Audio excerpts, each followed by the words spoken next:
प्रिय विद्यार्थियों, एडवांस वरिष्ठ माध्यमिक विद्यालय मुंडहाल की ऑनलाइन कक्षा में आपका स्वागत है। आज हम आपको आपकी पाठ्य पुस्तक आरोह भाग 2 की पद नामक कविता के दूसरे पद का शेष भाग करवाते हैं। प्रसंग आपका पहले वाला ही है। साखी शब्द ही गावत भूलें, आत्म खबरी न जाना। कबीरदास जी कहते हैं, जो गुरु आडंबरग्रस्त हैं, जो गुरु समाज में आडंबर करके अपने आप को गुरु मान रहे हैं, अपने आप को गुरु मानते हैं, उन लोगों को, ऐसे गुरुओं का खंडन करते हुए कबीरदास जी कहते हैं कि वे अज्ञानी गुरु जो आडंबर का सहारा लेकर अपने आप को गुरु मनवा रहे हैं, साखी और शब्दों को गाते हुए, साखी शब्दों को गाते हुए वे उस परम तत्व ईश्वर को भूल रहे हैं। आत्म खबरी न जाना, यानी साखी शब्द गाकर वो उस परमात्मा को पाना चाहते हैं, ये उनकी भूल है। आत्म खबरी न जाना, वे अपने अंदर मौजूद आत्म तत्व को नहीं जानते हैं। खबरी माने खबर, आत्म तत्व यानी अपनी आत्मा रूपी तत्व या आत्म तत्व की उन्हें कोई खबर नहीं है। हिंदू कहे मोहि राम प्यारा। अब कभी हिंदू मुस्लिम को खरी खोटी सुनाते हुए कहते हैं, हिंदू कहे, हिंदू धर्म के अनुयायी कहते हैं, मोहि राम प्यारा, हमें श्री राम प्रिय है या हमारा भगवान श्री राम है। तुर्क कहे रहीमाना, तुर्कन या मुस्लिम धर्म के लोग कहते हैं, रहमान हमारा है या हमें रहमान प्रिय है। यानी हिंदू और मुसलमान, हिंदू राम को अपना ईश्वर मानते हैं तो मुसलमान रहमान को। आपस में दो लरी लरी मुए। कबीरदास जी कहते हैं, हिंदू और मुसलमान आपस में दोनों लरी लरी माने लड़ लड़ कर, मुए माने मर जाते हैं। इस धर्म के नाम पर हिंदू और मुसलमान दोनों धर्मों के लोग आपस में लड़ लड़ कर मर जाते हैं।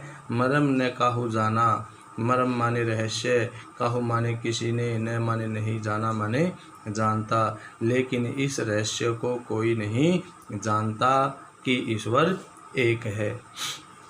घर घर मंत्र देत फिरत हैं, महिमा के अभिमाना।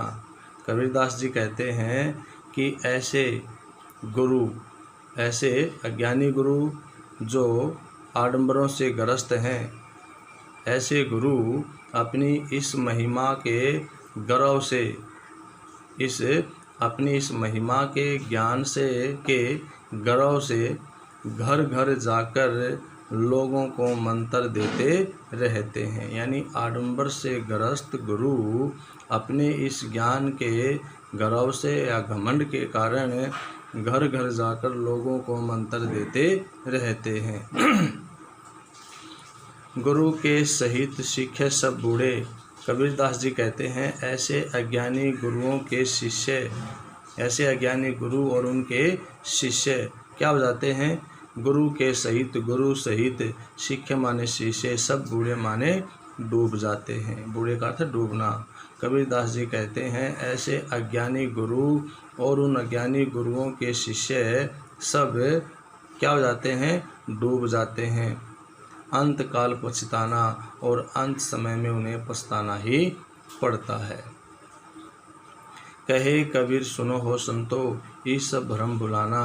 कबीरदास जी कहते हैं, कहे कबीर, कबीरदास जी कहते हैं, सुनो हो संतो, हे सज्जन लोगों सुनो, हे सज्जनों सुनो, हे संतो सुनो, ये सब भ्रम भुलाना। यह मोह माया या आडंबर ग्रस्त जो भ्रम है, रहस्य है, इस सब को भुलाना है, इस सब को भुला देना है। कबीरदास जी कहते हैं कि हे संतो सुनो, यह जो भ्रम है, रहस्य है, इस सब को हमें भूल जाना है। केतकी कहो कहा नहीं माने।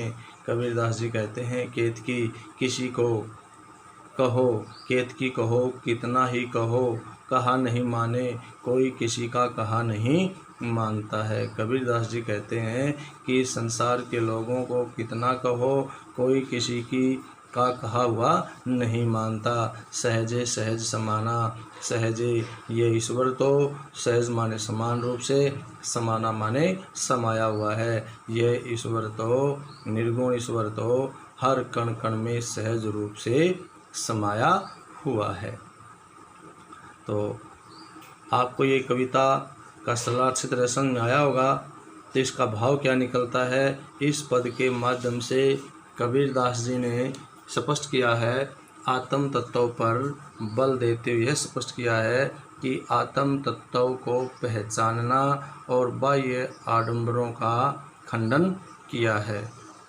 भाषा सुदुकड़ी है, तत्सम तद्भव शब्दावली का प्रयोग है, अनुप्रास और पुनरुक्ति प्रकाश अलंकार है, छंदबद्ध रचना है, प्रसाद गुण और शांत रस है। आशा आपको ये पद अच्छी तरह समझ में आया होगा। धन्यवाद।